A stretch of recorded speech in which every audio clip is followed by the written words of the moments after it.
La victoire est entre nos mains. Loptime les da la bienvenida al Dakar 2011.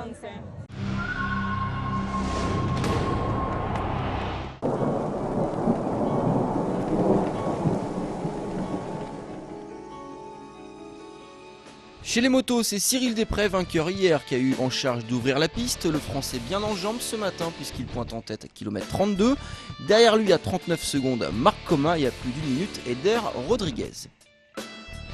Le pilote KTM survole les débats depuis le départ de San Juan. Après 117 km de course, il mène toujours la flotte des motos, mais il n'arrive pas à creuser l'écart avec Marc Coma, le leader au général. Pourtant, il doit absolument grapper des minutes pour espérer revenir sur le Catalan.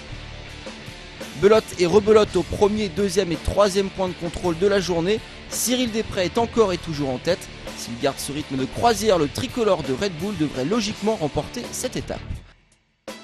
Arrive le quatrième checkpoint. On a d'abord cru que le meilleur chrono avait été réalisé par Alain Duclos, mais le franco-malien n'avait pas effectué la boucle de 63 km précédant ce point de contrôle. C'est donc toujours à Cyril Desprez que revient le temps scratch. Mais rien ne sert de courir, il faut partir à point. Cyril Desprez a longtemps cru à une nouvelle victoire d'étape aujourd'hui. Seulement Marc Coma attendait son heure tapis dans l'ombre. C'est dans le dernier tronçon que l'Espagnol a porté l'estocade. Il l'emporte à Cordoba devant Cyril Desprez et Eder Rodriguez. Autant dire que le Catalan est dans un fauteuil pour la victoire finale. Chez les voitures, la journée a été encore et toujours dominée par la marque Volkswagen. À part Stefan Peter Hansel qui avait réussi à contrecarrer les plans des VW, aucune autre n'a encore réussi à tenir la dragée haute aux Allemandes de Wolfsburg. Au passage du kilomètre 32, on aurait pu croire que Stefan Peter Hansel était revenu aux affaires, mais encore une fois, le Français a été trahi par ses pneumatiques.